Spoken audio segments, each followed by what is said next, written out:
नमस्कार, आप देख रहे हैं 5 का पंच। हम आपको आज की 5 सबसे बड़ी खबर बताएंगे। मैं आपको बताऊंगा बिहार की राजधानी पटना का नया नाम। मैं आपको बताऊंगा रोशन आनंद के बाद किसने लगाए फैजल खान पर बड़े आरोप। मैं आपको बताऊंगी सुरक्षा हटने पर लालू प्रसाद यादव ने नीतीश पर क्यों बोला हमला। मैं आपको बताती हूं कि बिहार के मुजफ्फरपुर में पुलिस ने प्रॉपर्टी डीलर हत्याकांड के एक आरोपी का एनकाउंटर क्यों किया।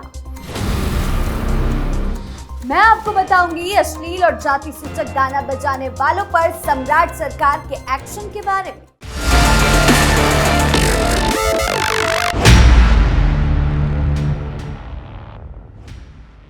बिहार के सीएम सम्राट चौधरी ने बहुत बड़ा ऐलान किया है। सम्राट ने घोषणा की है कि अब पटना शहर का नाम बदल जाएगा। पटना का नाम बदलकर अब पाटलिपुत्र रखा जाएगा।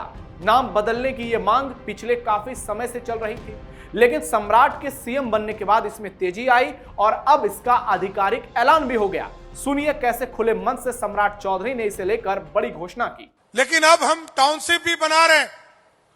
आदरणीय श्याम जी, रामकृपाल जी, कई वरिष्ठ साथी हमसे मिले थे। लोगों ने कहा कि आप जो टाउनशिप बना रहे हैं, क्योंकि बड़ा टाउनशिप बना रहे हैं, क्योंकि पटना का पहचान एक नए शहर पाटलिपुत्रा के नाम से होना चाहिए। कई लोग मुद्दा बनाते हैं कि ये मगध का राजधानी था, इसका नाम पाटलिपुत्रा था, इसका नाम बदल देना चाहिए। मैंने तो इससे बड़े पटना की कल्पना की है और उसका नाम भी पाटलिपुत्रा रखने का काम किया है साथियों। लेकिन और एक स्पष्ट करता हूं, किसी को दिक्कत नहीं होगी। एक तो किसानों के मुआवजा के लिए आज ही कुछ कैबिनेट से कई फैसले मैं लूंगा। आपको बता दें कि पटना का इतिहास करीब 3000 साल पुराना है। प्राचीन काल में शिक्षा, संस्कृति और राजनीति का मुख्य केंद्र रहा शहर कभी मगध साम्राज्य की राजधानी हुआ करता था। यहीं से चंद्रगुप्त मौर्य और सम्राट अशोक जैसे महान शासकों ने शासन किया। गंगा नदी के किनारे बसे होने के चलते यह व्यापार का भी बड़ा केंद्र रहा है। यहाँ जहाजों से मालों की ढुलाई होती थी। मध्यकाल में 16वीं शताब्दी के दौरान शासक शेरशाह सूरी ने आधिकारिक तौर पर इसका नाम पाटलिपुत्र से बदलकर पटना कर दिया।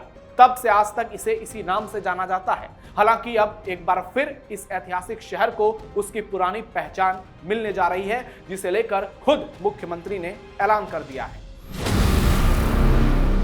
रोशन आनंद सर से विवाद के बाद फैजल खान की मुश्किलें कम होने का नाम नहीं ले रही हैं।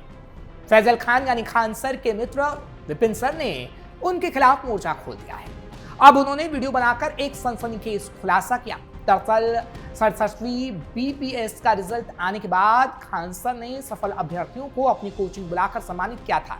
इसी क्रम में अंकित यादव नाम के शख्स को भी सम्मानित किया गया था। अंकित यादव के बारे में बताया जाता है कि वो आरओ यानी रेवेन्यू ऑफिसर बने हैं, जो बाद में फर्जी निकला।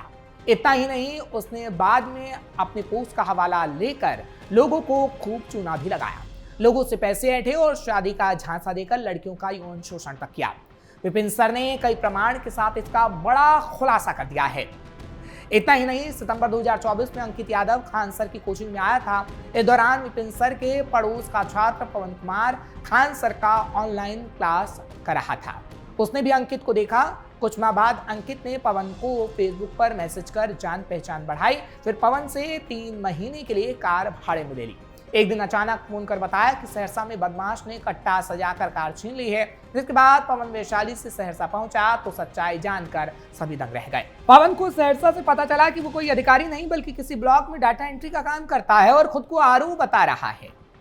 जमीन संबंध कागजात ठीक कराने और नौकरी दिलाने के नाम पर लोगों से ठगी करता था, यानी ठगता था लोगों को। खान सर सहित बड़े लोगों से पहचान होने का हवाला भी देता था। इसके बाद पवन किसी तरह अपनी कार लेकर घर आया।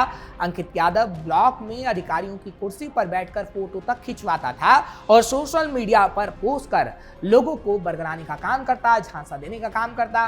विपिन सर ने वीडियो में दावा किया कि खान सर की कोचिंग पर अंकित को सम्मानित करने वाला वीडियो अब भी खान सर के यूट्यूब चैनल पर मौजूद है और इस पर बड़ी कार्रवाई होनी चाहिए। आरजेडी के प्रमुख लालू प्रसाद यादव ने एक पूर्व मुख्यमंत्री की सुरक्षा में कटौती या सुरक्षा हटाए जाने के मुद्दे पर बिहार सरकार और पूर्व मुख्यमंत्री नीतीश कुमार पर निशाना साधा है। लालू प्रसाद यादव ने आरोप लगाया कि यह फैसला राजनीतिक दुर्भावना से प्रेरित है और इसके पीछे मुख्यमंत्री रहे नीतीश कुमार की बड़ी भूमिका है। मीडिया से बातचीत के दौरान लालू यादव ने कहा, यह सब नीतीश कुमार ने करवाया। राजनीतिक विरोधियों को परेशान करने और दबाव बनाने के लिए ऐसे कदम उठाए जा रहे हैं।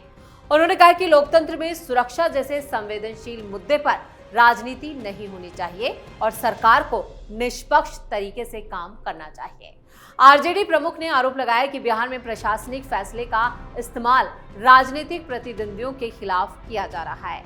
उन्होंने कहा कि सरकार को जनता के मुद्दों पर ध्यान देना चाहिए, लेकिन वो विरोधियों को निशाना बनाने में जुटी है। लालू यादव ने यह भी कहा कि अगर किसी शख्स की सुरक्षा हटाई गई है तो इसके पीछे की वजह को सार्वजनिक किया जाना चाहिए।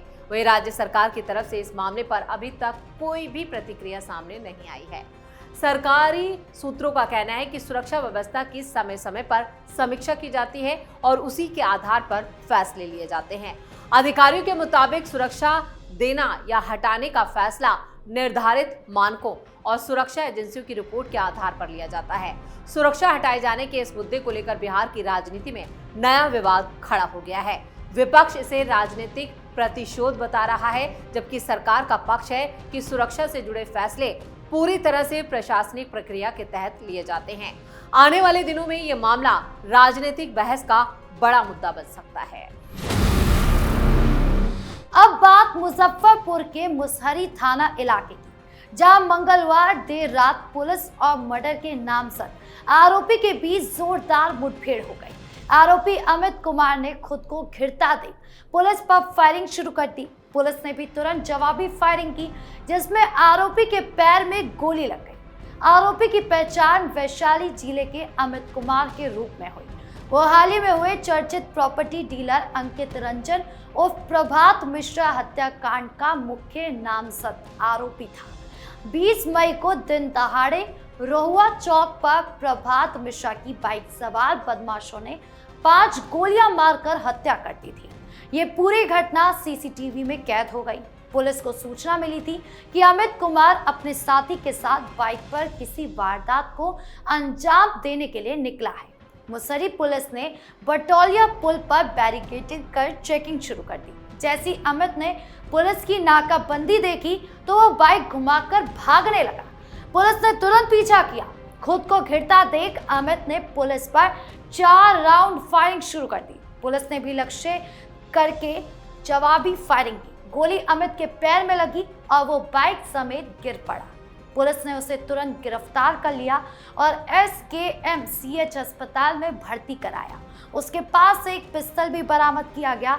उसका साथी पुलिस को चकमा देकर भाग निकला। घटना की सूचना मिलते ही SSP कांतेश कुमार मिश्रा मौके पर पहुंचे। उन्होंने घटनास्थल का निरीक्षण किया और फिर अस्पताल जाकर अमित से पूछताछ की। अमित के बयान के आधार पर पुलिस हत्याकांड के अन्य शूटरों और साजिशकर्ताओं की तलाश तेज कर दी गई है। यह एनकाउंटर सम्राट सरकार में 24 घंटे के अंदर तीसरा एनकाउंटर है। बिहार पुलिस अब अपराधियों के खिलाफ सख्त रुख अपनाए हुए है। लोग कह रहे हैं कि हत्यारों और क्रिमिनल्स की अब हिम्मत नहीं रहेगी। पुलिस इस पूरे मामले की गहराई से जांच कर रही है। खबरों के आखिरी में बात, बिहार की सम्राट सरकार अब अश्लील और द्व्यर्थी यानी कि डबल मीनिंग और जाति सूचक गानों के खिलाफ सख्त कदम उठाने की तैयारी में है। इसको लेकर कला, संस्कृति एवं युवा विभाग ने गृह विभाग को एक पत्र भेजा। विभाग ने मांग की कि ऐसे गानों के सार्वजनिक प्रसारण और कार्यक्रमों में बजाने पर रोक लगाई जाए, साथ ही नियमों का उल्लंघन करने वालों के खिलाफ कानूनी कार्रवाई की जाए।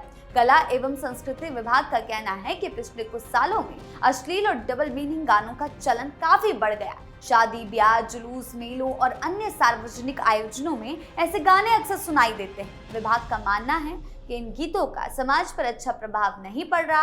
विभाग के अनुसार ऐसे गानों की वजह से सामाजिक माहौल खराब होता है।